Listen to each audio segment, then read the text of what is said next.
Engenheiros, engenheiras e simpatizantes. Prof. William, concreto protegido.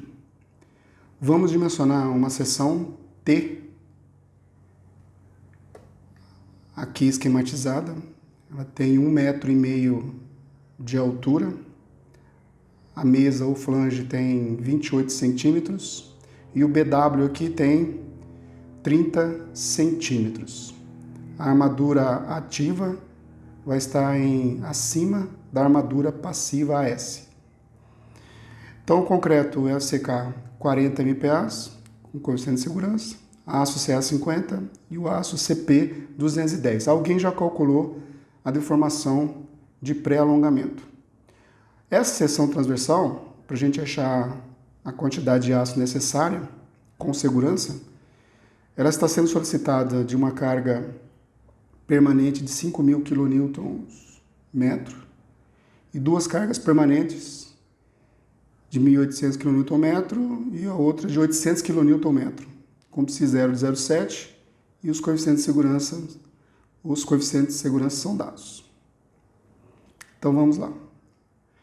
Vamos primeiro calcular o momento solicitante, γg mg. Nós vamos majorar a carga permanente e majorar a carga variável, sendo que a de 800 nós estamos diminuindo ela, né? Aquele princípio das cargas agindo simultaneamente. 10.304 kNm ou 10,304 MN. Primeira hipótese, vamos dimensionar a armadura somente levando em consideração que vai existir a armadura protendida ativa, ou seja, nós não temos armadura passiva. Vamos supor que primeiro a linha neutra passa aqui na mesa, no flange. Então a nossa largura, o BW, passa a ser de 1 metro. Tá? Então vamos lá. Vamos calcular o K6, BW 1 metro, a altura aqui até a armadura protendida 1,38 m, olha lá, o DP 1,38 m, 28 mais 72, tá? Mais 20 mais 30, 1,5 m, menos 12 centímetros, 1,38 m. Dividido por MSD, acabamos de calcular 10,304 MN. O K6, as unidades do K6 na nossa tabela, meganewton e metro. 0,185. Na tabela 14, tabela 0,185, 0,185, beta x aproximadamente 0,32. E os demais valores também são retirados daí. Então, voltando lá, 0,32, o εcd 3,5 por 1000, calculamos a linha neutra, 0,32 dp, 44,16. O y, 0,8 de x, 0,8 do x que acabamos de calcular, 35,3. Ou seja, a parte comprimida contraria a hipótese em que a linha neutra estaria no flange, na mesa. A mesa só tem 28 centímetros. Para esse momento fletor, ele está mostrando que está fora da mesa. Então, contrariou a nossa hipótese, que a linha neutra estaria na mesa. Então, nós temos que dividir agora aqui, ó, em retângulos, né, para pegar uma parte da alma. Então, vamos lá. A linha neutra não está no flange. Então, o y agora é maior que 28, né? Maior que 28. A linha neutra está nessa região da alma.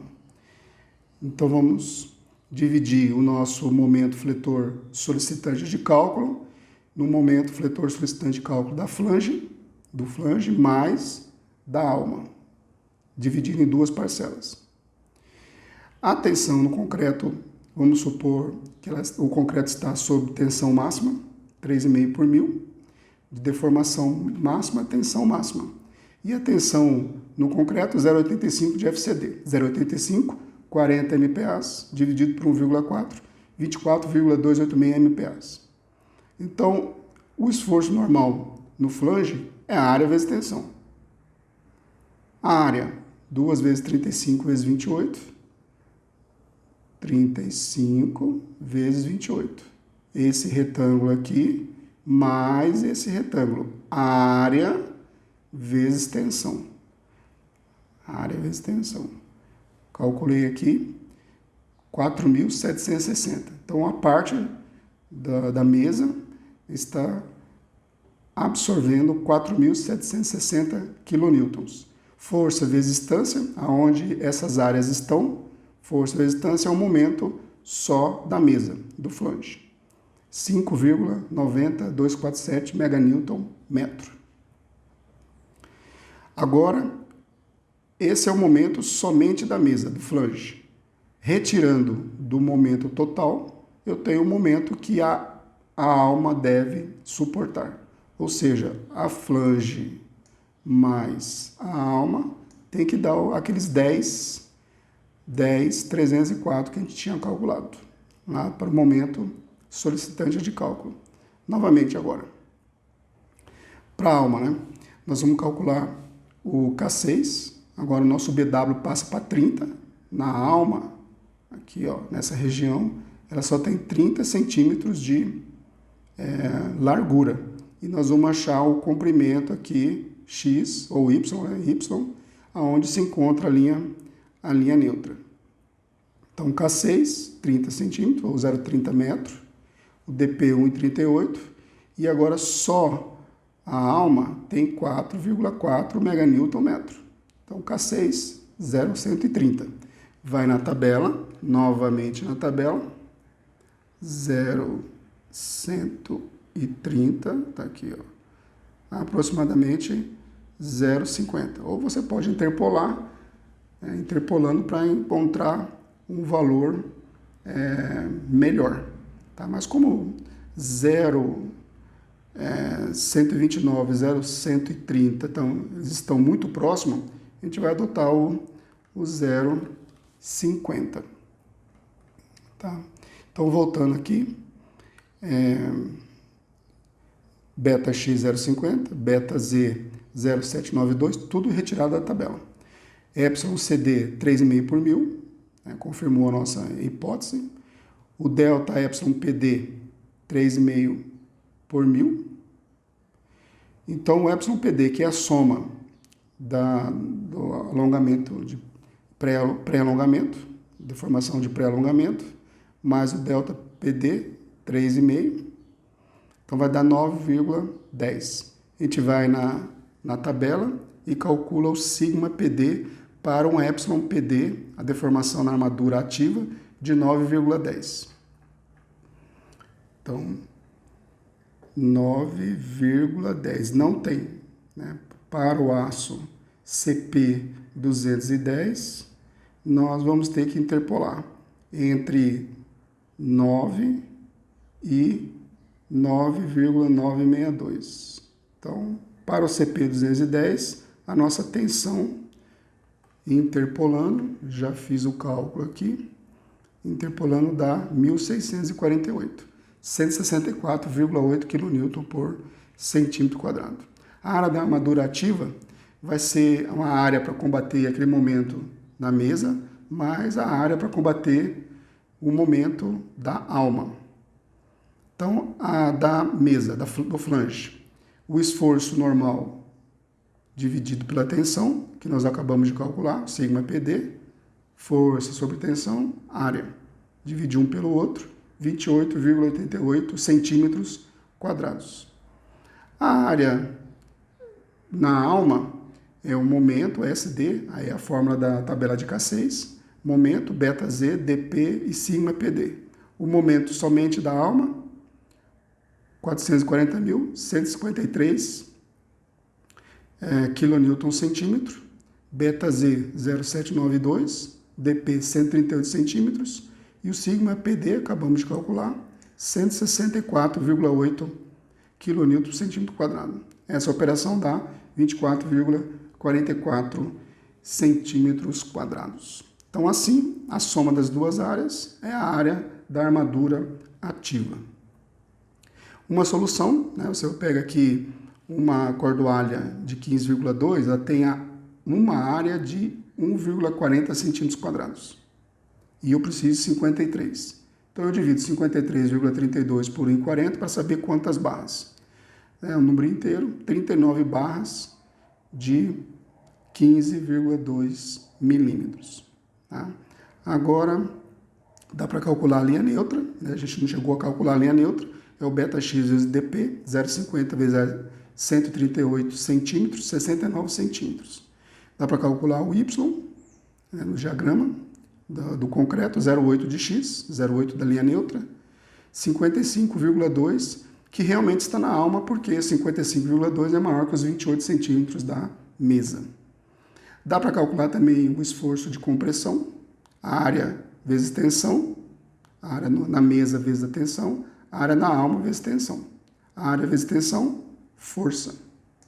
Né? Essa conta aqui dá 8.782, que é muito próximo da de tração.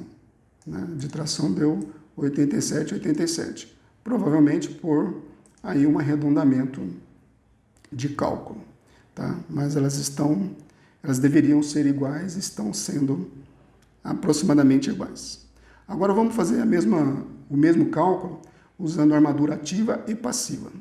Né? Vamos calcular aqui a deformação no aço, né? Uma armadura passiva, uma regrinha de semelhança de triângulo aqui. Nós chegamos a 3,855 por mil. É menor que 10 por mil, que é o limite da armadura passiva. Então, ok. Da tabela 14, o CA50, para as nossas condições do exercício, está sob tensão máxima, ou seja, maior que o YD. Né? Maior que YD, até 10 por mil, o aço está na sua capacidade máxima. E o aço passivo, né, o CA50, né, 500 MPa dividido por 1,15, dá 435 MPa. Então, para essa deformação, o nosso aço está na sua capacidade máxima. Eu sei qual é a tensão no aço. Então, por equilíbrio, a área ativa vezes tensão na armadura protendida ativa, mais o AS, armadura passiva, vezes a tensão na armadura passiva, tem que ser igual ao esforço de tração. Todas as barras de aço estão tracionadas. Área vezes tensão, força. Força mais força, a força NTD. A área de protendido e a área de armadura passiva é o que eu quero. Mas as tensões, tanto na armadura ativa quanto na armadura passiva, eu sei. E também sei qual é o esforço normal total na seção transversal. Então eu tenho uma relação entre a armadura ativa e a armadura passiva. Como eu sei que usando somente a armadura ativa eu preciso de 39 barras, eu vou diminuir um pouco. Vou usar 30 barras de 15,2. Calculo essa área, 42 centímetros quadrados, coloco aqui. Quando eu colocar o AP conhecido, vai ficar apenas o AS como incógnita. Isolo o AS, você calculando o AS nessa equação, você escolhe um diâmetro, eu escolhi 25 milímetros, aí você divide pela área de uma barra de 25. No meu caso aqui eu encontrei 9 barras de 25 milímetros, calculando dá 44,2 centímetros quadrados de armadura passiva. Tá? Aqui tem um esquema, né? Eu mostrei aqui o esquema do que acontece com as deformações da armadura ativa, e em azul o que acontece com as deformações na armadura passiva. Né? A nossa região, onde o εSD se encontra, o concreto está na sua capacidade máxima, no nosso caso aqui, para FCK 40 MPa, 3,5 por 1000, e o εSD deu maior que o εYD, né? Maior do que a deformação de escoamento. Entre esses dois valores aqui, o nosso domínio está encaixado nas condições em que nós criamos as hipóteses de cálculo do dimensionamento usando tabela K6. Ok, senhores?